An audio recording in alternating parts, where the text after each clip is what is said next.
అదే అదే దేవుళ్ళు చేస్తే తప్పు, మనుషులు చేస్తే తప్పు కాదు అంటే ఏదో అన్నారు కదా.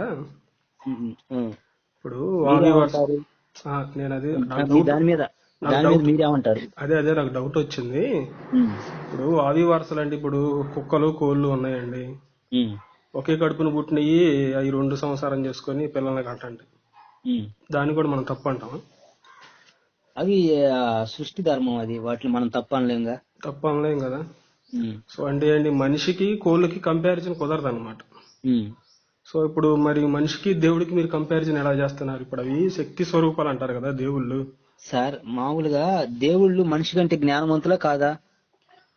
జ్ఞానవంతులేనండి. ఇప్పుడు మరి మనిషి మనిషికి జ్ఞానానికి దానికి సంబంధం లేదు కదా.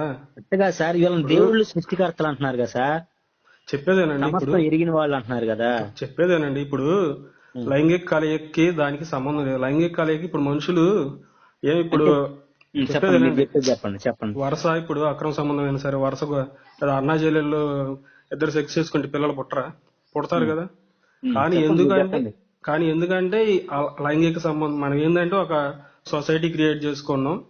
ఉమ్, సొంత ఇంట్లో ఉండే వాళ్ళ మధ్య అలాంటి ఫీలింగ్స్ రాకూడదని చెప్పి, ఉమ్, దానికి తోడు ఇలాంటి ఆ బ్లడ్ రిలేషన్ లో ఉంటే కొంచెం మంచి పిల్లలు పుట్టరని చెప్పి అలా ఒక సంస్థని మనం దీన్ని ఏర్పరచుకున్నాం. ఉమ్, అంతే కదా. అది మన మనుషుల్లో ఉంది. ఉమ్. దేవుళ్ళకి ఆ ప్రాబ్లం లేదు కదా. దేవుళ్ళు కూడా ఏమన్నా ఇలా వాళ్ళకి వరుస కుదరకుండా చేస్తే పుట్టే పిల్లలు సరిగ్గా పుట్టరు అలా అంటే ఓకే ఓకే, చెప్పండి సార్, మీరు మాట్లాడేది మాట్లాడండి. అలాంటి సమస్య దేవుళ్ళలో ఉంటుందని మీరు ఏమైనా భావిస్తున్నారా? అంటే వాళ్ళు చేస్తే తప్పండి. ఇప్పుడు అగ్నిదేవుడు ఏదో వీర్యం వదిలేడు, ఆ వీర్యం అవన్నీ వాళ్ళు ఇప్పుడు మన మనుషులకు ఉన్నట్టే వీర్యం సరే వాళ్ళకు సరే, కూడా ఓకే. ఉంటుందని మీరేమన్నా మరి చెప్పగలరా? ఇప్పుడు మనుషులు ఆ వావి వరసలు లేకుండా బ్రతికినా తప్పు కాదు. దేవుళ్ళు వావి వరసలు లేకుండా బ్రతికినా తప్పు కాదు అనేదే మీ ఉద్దేశం? కాదు కాదు, ఉమ్. మనుషులు వాయు వరుసలో తప్పు. ఎందుకంటే మనం మనుషులు మాత్రం వావి వరసలు కలిగి జీవించాలి. అవును, ఖచ్చితంగా ఉండాలి. దాన్ని ఎందుకంటే మీరు మనం ఒక నమ్ముతారు? వ్యవస్థను ఏర్పరచుకున్నాం, ఆ వ్యవస్థకి సరిపడ్డట్టు ఉండాలి. ఒకవేళ ఈ వ్యవస్థ ఓకే సార్, ఏర్పరచుకోలేదానికి ఓకే. అడవిలో మనుషులు అనుకోండి, ఆ, వాళ్ళు ఎట్ట చేసుకొని ఎవరు పట్టించుకోరు. సరే, మరి దేవుళ్ళు వావి వరసలు లేకుండా జీవించినా పర్లేదు అంటారా మీరు? అవును, వావి వరుస ఇప్పుడు మనం ఎందుకు పెట్టుకున్నాం వావి వరుసలు? సరే, మన వదిలేసేయండి, మనం మనుషులం కాబట్టి. మనం ఏం సృష్టికర్తలు వాళ్ళు అంటలేదు మనకన్నా కదా. ఇంటలెక్చువల్ కదా. అదే సార్, ఇప్పుడు మనుషులు వేరు, దేవుళ్ళు వేరు. వాళ్ళని దేవుళ్ళు అంటున్నాం, సృష్టికర్తలు అంటున్నాం, భగవంతులు అంటున్నాం, పరమాత్మలు అంటున్నాం కదా. ఉమ్. ఇప్పుడు వాళ్ళు ఎట్లా నీచంగా బ్రతికినా పర్వాలేదు అంటారు అది మీరు, అంతేనా? నీచం అని ఎలా అంటారు మీరు? అదే నేను అడుగుతుంది. ఇప్పుడు నీచం అదే అంటే ఏంటి? సార్, కూతుర్ని మనం రేప్ చేయటం నీచం కాదా? అదేంటి మనిషి చేస్తే నీచం. అదే ఇప్పుడు ఒక కోడి దాని కూతుర్ని, ఓ పుంజు దాని కోడి కూతుర్ని రేప్ వదిలేసేయండి చేసి సార్, కోడి చెప్పేదేనండి వదిలేసేయండి. సార్. కోడి జ్ఞానం లేదు కదా. ఇప్పుడు జ్ఞానం ఇప్పుడు నేననేది దాని చెప్పేదేనండి. వాటికి జ్ఞానం చెప్పండి. లేదని వదిలేశారు, మనిషికి జ్ఞానం ఉందని పెట్టుకున్నారు. ఈ దేవులు వానకన్నా జ్ఞానం ఉన్నోళ్ళు కాబట్టి మేము ఎవరి మీద అందుకనే చెల్లించాలో వాళ్ళకి తెలుసు కాబట్టి ఇంకా అలాంటి రిలేషన్స్ ఏం పెట్టుకోలేదు. అందుకనే వాళ్ళు ఆ, కోడలతో కోడలు మానభంగం చేయొచ్చు. సరే, మళ్ళా జంతువులతో మానభంగం సెక్స్ అవునండి. చేయొచ్చు, ఇప్పుడు అంతేనా? ఆ వాళ్ళ మానభంగం ఇష్టం అంటే అంటారా? ఇప్పుడు మనలాగే ఉంటుందని మీరేమైనా చూసారు? ఇప్పుడు మన మనుషులకు మన మనుషులకి రాసుకున్నారు కదా సార్, మనలాగా. ఇప్పుడు రాసుకున్నారండి. ఇప్పుడు రాసుకోకపోతే ఎందుకు రాసుకున్నారు? మరి అదే రాసుకున్నారు. మీరు ఇప్పుడు అక్కడ చెప్పండి. ఏమన్నా ఉమ్. నవమాసాలు మోసి పిల్లలుగా అన్నట్టు అలాగే ఉన్నాయి వాళ్ళ దగ్గర. వాళ్ళు ఎక్కడ? ఏంటి, వీర్యం నేలలో ఎత్తే పిల్లలు పుడతారు, గరికలో వేస్తే పిల్లలు పుడతారు. మరి మనుషులకు అలా పుడుతున్నారా? అంటే ఏంది మరి అదే మేము అడిగేది. ఇప్పుడు అంటే నేను అనేది ఏంటంటే, సో అదే అర్థం అవట్లేదా? వాళ్ళ ఆ, వీర్యం వేరు, మన వీర్యం వేరు అని అర్థం అవుతుంది కదా. సో మనకి వాళ్ళ ఇప్పుడు కంపారిజన్ ఎలా సంభోగం చేస్తారు? చేసుకునేటప్పుడు కొత్త వీర్యం ఏమైనా వచ్చింది ఏంది? ఆడవాళ్ళు అవునండి, ఆడ మగ తప్పు చేసుకుంది. వాళ్ళకొచ్చి వాళ్ళు ఇప్పుడు మన వేరా? వీర్యం పవర్ వేరు. మన వీర్యం వాళ్ళ వీర్యం పవర్ మన వీర్యం వేరంటారా? ఏదైనా గరికి మీద పెడితే పిల్లలు పుడతారా? అదే వాళ్ళ వీర్యం కొద్ది పవర్ కలిగింది అంటారు అదే మీరు. కదా నేను చెప్తుంది. వాళ్ళకి అంటే మనకి కంపారిజన్ ఎలా అదే చేస్తారు? దేవుళ్ళు ఇప్పుడు మన వీర్యానికి పవర్ ఉందంటారు. ఇప్పుడు మనం అనుకో ఏదైనా బ్లడ్ సరే సార్, రిలేషన్ ఉన్న ఇప్పుడు వాళ్ళతో చేస్తే పిల్లలు సరిగ్గా దేవుడు పుట్టరు. జంతువులతో సెక్స్ చేయొచ్చు అంటారా మీ లెక్క ప్రకారం? దేవుడు జంతువులతో సెక్స్ అది చేసుకోవచ్చు మనకు అంటారా? తెలియదు కదా. వాళ్ళ సంగతి మనకు తెలియదు కదా. కాదు సార్, ఇప్పుడు మనుషులైతే చేయకూడదు. మనుషులైతే మనుషులే చేయకూడదు.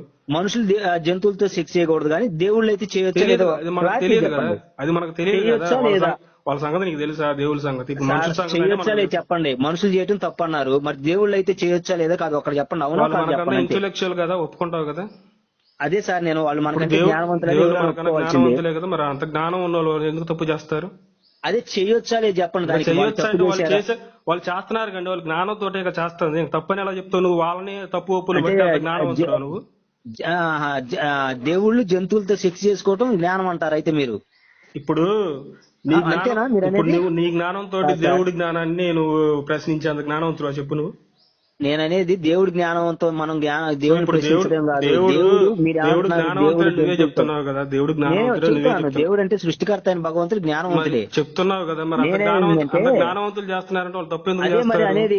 అంత జ్ఞానవంతుడైన దేవుడు జంతువులాగా మారి సెక్స్ చేయటం ఏంది? అవును, జంతువులను తప్పేముంది చూసి దాంట్లో? కామంతో ఉంటే తప్పేమందా? సిగ్గానే ఉండాలి కదా సార్ మాట్లాడటానికి. ఇది భలే ఉంది. నువ్వు నీకు ఈ పూర్తిగా కాదు సార్, సిగ్గానే నీకు ఉండాలిగా. పూర్తిగా తెలియనప్పుడు నువ్వు అందరిని మనుషులతో కంపేర్ చేసుకొని అందరు నాలాగే ఉండాలని కూడా అంటే నీకు సిగ్గు ఉండాలి. ఇప్పుడు సృష్టికర్త అయినటువంటి భగవంతుడు పరమాత్ముడు అనబడుతున్నటువంటి దేవుడు జంతువులతో సెక్స్ చేసిన అవునయ్యా, తప్పు కాదు, వాడలతో సెక్స్ ఎలాగే చేసిన ఉండాలి, తప్పు నువ్వే కాదు, రూల్స్ పెడతావు ఏంది? కూతురితో ఇప్పుడు దేవుడు నీకు తప్పుగా రూల్స్ పెడతారా, నువ్వు కూతుర్ని- దేవుడికి రూల్స్ పెట్టాలా? నువ్వు అంటే దేవుడికి దేవుడు రూల్స్ ఎట్లా పెడతావు చేయాలి? అంటే ఆయన దేవుడు దేవుడు ఎలా అవుతాడు ఉండకూడదు అప్పుడు? అలా ఉండాలని చెప్పి నువ్వు రూల్స్ సార్, పెడతావు దేవుడికి. అట్లా చేశాను దేవుడు అవుతాడు అప్పుడు? ఏ అవడా?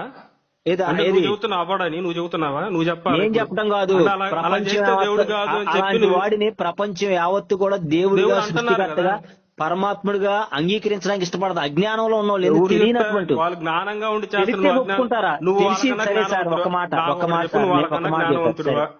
నేను ఒక మాట చెబుతాను చూడండి. చెప్పు. ఇదే విషయాన్ని పబ్లిక్ లో పెట్టి ఆ. దేవుళ్ళు సృష్టికర్త అనబడుతున్నటువంటి దేవుళ్ళు ఉమ్. జంతువులతో సెక్స్ చేసినా తప్పు కాదు, ఉమ్. గుర్రాలతో సెక్స్ చేసుకున్న సెక్స్ తప్పు కాదు. సెక్స్ అని వాకు. నేను చెప్పేదేనండి. సెక్స్ అని ఎలా అంటే అక్కడ రాసిందని నేను సెక్స్ చెప్పాను, అని. అక్కడ ఉన్నాయే చెబుతాను. ఆ, సంభోగం అక్కడ అంటే ఉన్నాయి ఏంది, చెప్పు. రతి అంటే అక్కడ ఏంది, ఉన్నాయి. ఆ, రతి అంటే అక్కడ ఏంది? రతి రతి అంటే ఏంటి? రతి సంభోగం అంటే ఏంది? అంటే ఏంటి చెప్పు. సెక్స్ కాదా? చెప్పు. సెక్సా?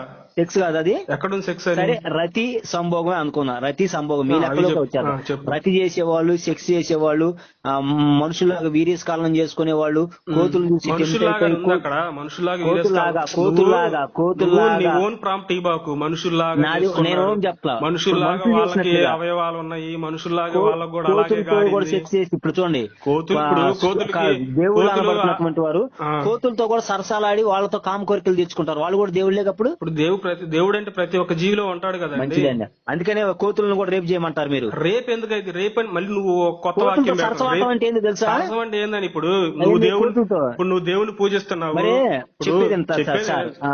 వీరబ్రహ్మం గారు దయచేసి ఒక మాట అండి. ఇప్పుడు సరసం ఆడితే పిల్లలు పుట్టరుగా? సరసం ఇద్దరు పిల్లలుగా అన్నారు కోతులతో.